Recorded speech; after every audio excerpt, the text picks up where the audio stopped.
joueuse d'échecs ou joueur d'échecs, salut à toi. Mon nom est Sylvain Courtemanche. Je suis professeur d'échecs à la Ligue des jeunes virtuels sur chesskid.com.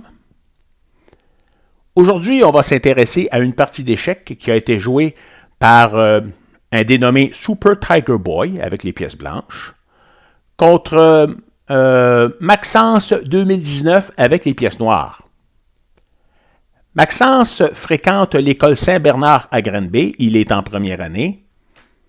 C'est un jeune joueur d'échecs talentueux. C'est un jeune joueur en progression. C'est une étoile montante. Mais malheureusement pour lui, la partie qu'il a jouée contre Super Tiger Boy ne s'est pas très bien déroulée et on va en faire l'étude aujourd'hui. OK? Alors, la partie a débuté ainsi. E4, E5, Dame H5. Alors, quand les Blancs amènent la Dame sur H5 de cette manière-là, en général, en fait, d'ordinaire, ça signale les intentions des Blancs d'essayer de faire le mat du berger. D'accord? Alors, voici en quoi consiste le mat du berger. Supposons que les Noirs jouent un coup comme D6, n'est-ce pas? Ben, après, les Blancs peuvent jouer fou C4. Et si les Noirs ne portent pas attention à la faiblesse de leur pion F7, supposons qu'ils jouent un coup comme cavalier F6.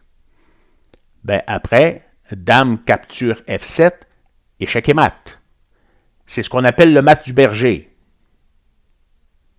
Ben oui, la Dame blanche fait échec au roi, c'est l'attaquant. Et la Dame, en même temps, est protégée par son fou, ce qui empêche le roi noir de la capturer.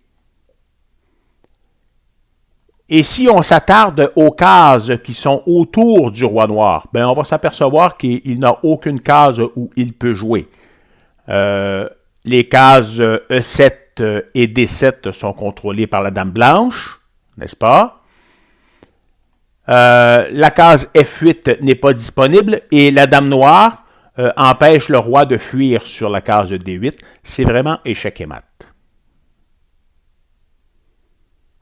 On revient en arrière.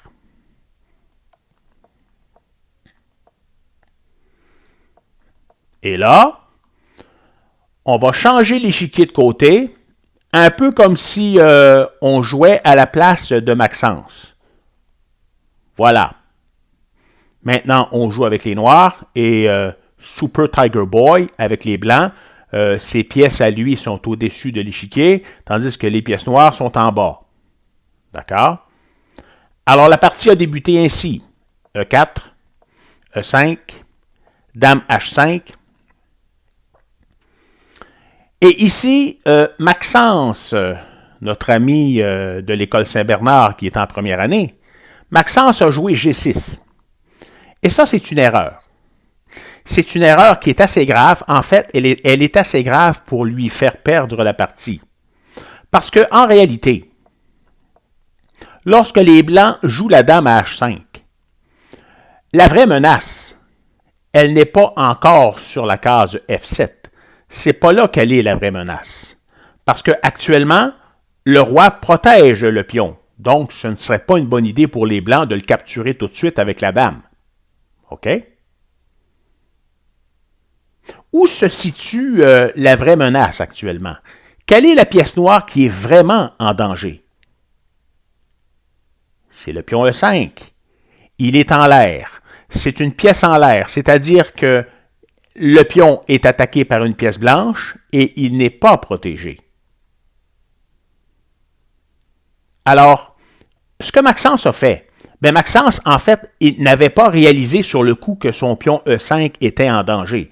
Alors, il a voulu chasser la Dame.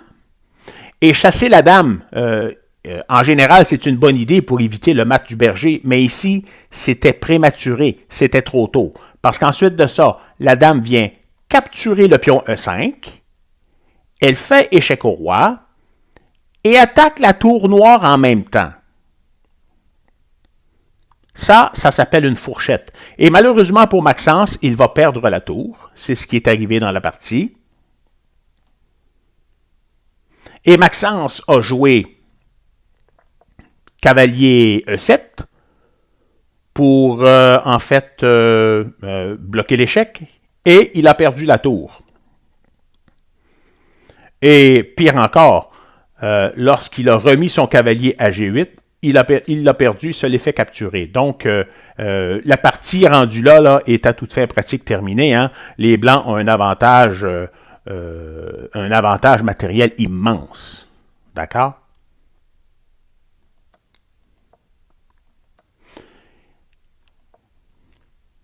Ici, peut-être que les Noirs auraient pu compliquer un peu plus la situation, hein, en bloquant avec la dame, plutôt que de bloquer avec le cavalier.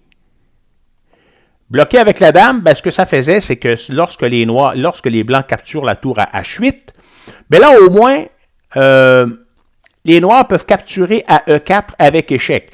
Alors, ça pose certains problèmes aux Blancs. Même si les Blancs ont une meilleure partie et qu'ils vont probablement gagner, les Blancs ont plus de chances de se tromper lorsque les Noirs arrivent avec leur dame sur E4 et font échec au roi. Sait-on jamais? Peut-être que les Blancs pourraient se tromper et bloquer l'échec avec le fou. Hein?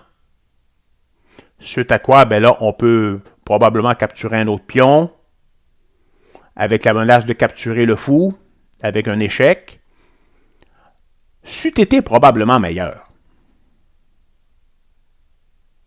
Bon, on revient en arrière. En fait, on revient au tout début de la partie. Et voilà.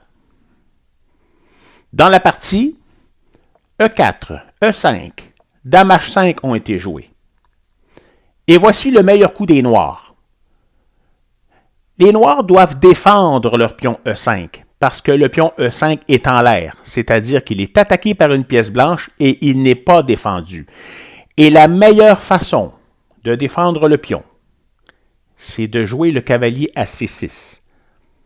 Parce que ça te permet de sortir une pièce importante, ça met un défenseur au service du pion E5, d'accord? Et plus tard, cette pièce-là va devenir une pièce très importante pour le système défensif des Noirs. Supposons maintenant que les Blancs jouent le fou à C4 pour menacer de faire le mat du berger. C'est là qu'il est important de repousser la dame avec le pion G. Là, c'est le temps de le faire. Parce que maintenant que le pion E5 est protégé par le cavalier, ce serait une mauvaise idée pour les Blancs de venir faire leur fourchette à E5 afin de gagner la tour. Parce qu'à ce moment-là, le cavalier prend la dame. OK?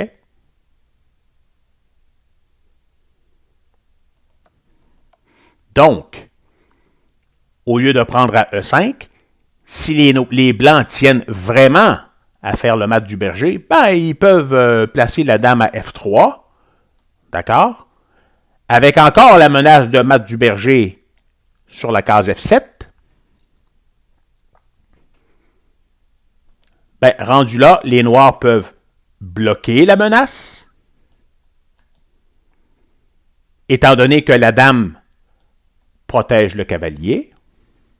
Tout va bien. Et là, supposons que les Blancs s'obstinent vraiment à vouloir faire le mat du berger. Ben, ils pourraient jouer G4.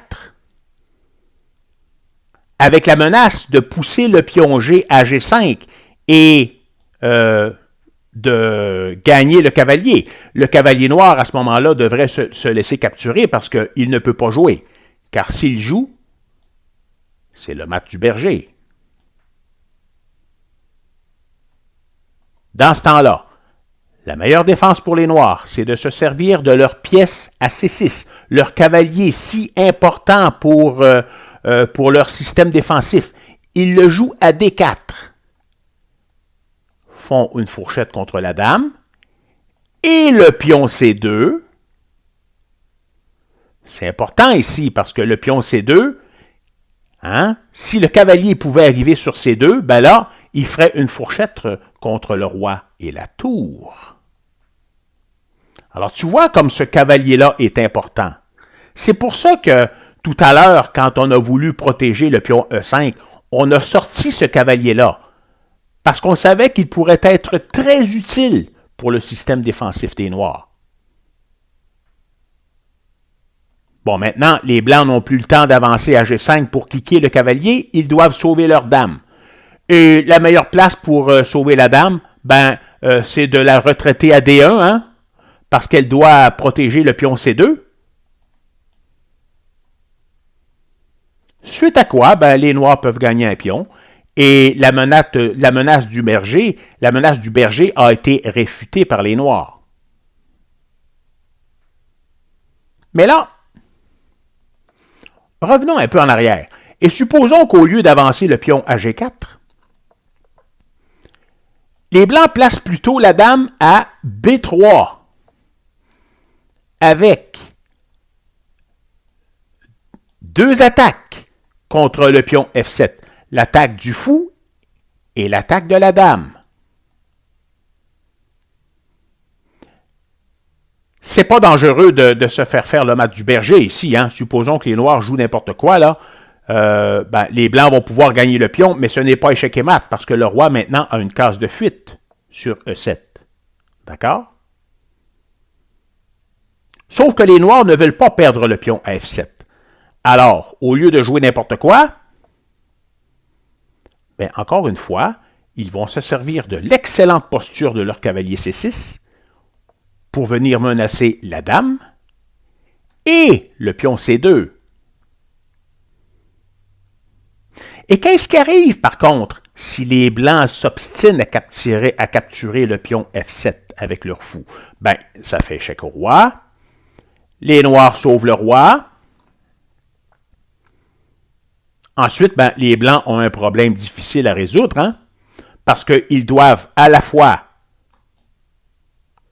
sauver leur fou, sauver leur dame contre le cavalier, et sauver le pion C2 contre le cavalier noir.